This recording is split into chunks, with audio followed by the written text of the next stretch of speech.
Hello अस्सलाम वालेकुम। I hope आप लोग सब खैरियत से होंगे। ये मैं बनाने जा रही हूँ पॉपकॉर्न। थोड़ी सी क्वांटिटी में लिए हैं पॉपकॉर्न और कढ़ाई को मैंने गरम करने के लिए रख दिया है हाई फ्लेम पे, ताकि ये अच्छे से गरम हो जाए। जितने अच्छे से होगी गरम उतने ही अच्छे से पॉपकॉर्न फूलना शुरू हो जाएंगे बस।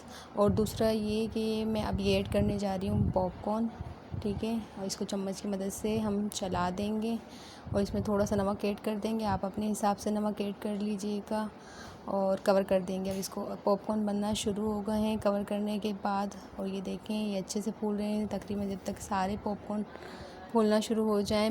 एंड में लो फ्लेम को लो कर देना है ताकि ये जले नहीं। लो जी भाई, ये पॉपकॉर्न रेडी हैं। ज़्यादा क्वांटिटी में बनाना चाहें तो सेम यही मेथड होगा। मैंने तो सिर्फ अपने बेटे के लिए बनाए थे, इसलिए थोड़े से ये पॉपकॉर्न बनाए थे जो इसके लिए काफ़ी थे। वीडियो अच्छी लगे तो लाइक शेयर और सब्सक्राइब लाजमी करिएगा। फिर मिलते हैं। अपना बहुत सारा ख्याल रखिएगा। अल्लाह हाफिज़।